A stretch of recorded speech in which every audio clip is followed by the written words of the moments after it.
Hi, welcome to Sew Scentsible. Today I'm going to show you how I use fusible web to do applique. The fun thing about fusible web is it's kind of like playing with construction paper in the sense that you can use all kinds of different fabric, different colors, and you can kind of piece everything together and just iron it in place and it will stick. And then you just stitch it on, and it really is a great opportunity for people that maybe haven't been bold enough to start sewing, or younger kids can get into it. It's really a fun way to really express yourself creatively. So let me show you how to do it.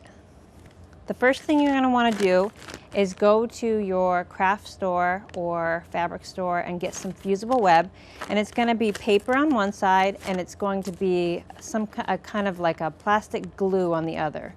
They do have other ones that have kind of a stiffener in them.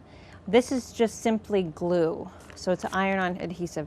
So what you're going to do is you're going to take the pretty side and push it down, and then you're going, and what I end up doing is I cut it bigger than I need it so that I don't get the glue onto the ironing board.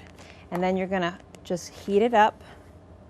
So you're going to iron on the web per manufacturer's suggestion. And then comes the fun part. This is when, and I went online and I just found a pattern. I wanted to do an elephant. So I found some free printables and I printed out this one. And what you're going to do,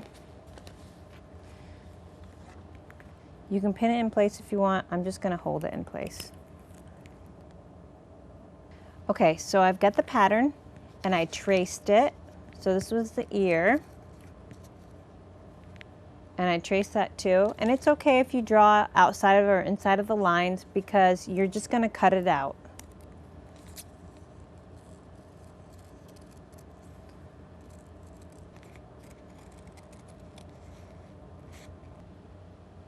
All right, as you can see, I've cut out the elephant, and I cut out some little drops of water so that he's spraying water. I thought that would look really cute.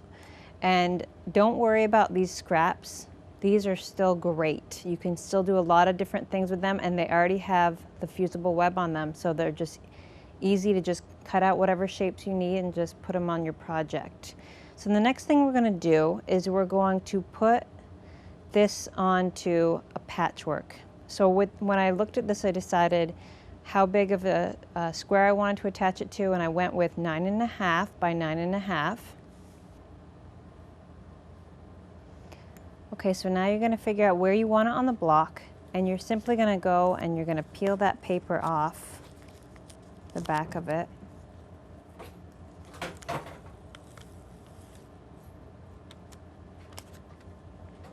And you can see that there's glue on it, right? So you just put that down. Okay, so you have all the pieces in place where you want them. This is when we're going to set it into the background fabric. It's really important that when you're ironing, that you just set it down and you don't wiggle it around or push it like you regularly would.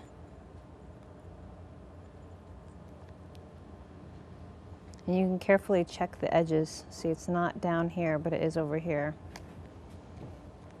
So now you have it all glued in place. Now you're going to stitch it in place. You can do a fancy stitch. I just do a straight stitch just because of simplicity. I like to get the project done.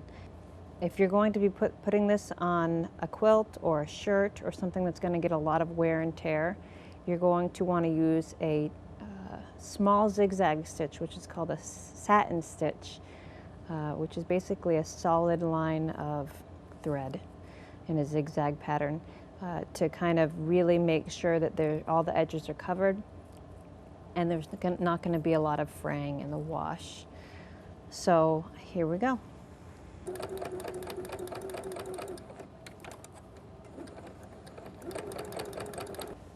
So there we have it. I stitched them in place and it's ready to roll. You can go ahead and put this on your project. So there you have it, your simple design. Looks fabulous. The cool thing about applique is that you can do all kinds of really fancy designs. You can it's limitless. As you can see by this row, and I'll show you up close,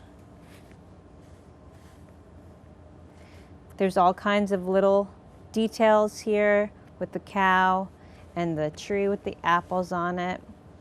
And it's really a great opportunity to kind of get a little wild with fabric, and it makes it really like paper. So if you like doing scrapbooking, or if your kids are into art, this is a really great opportunity to kind of make your own. Thank you for joining us on Sew Scentsible. I hope that this has given you a lot of inspiration for your next projects. Take care.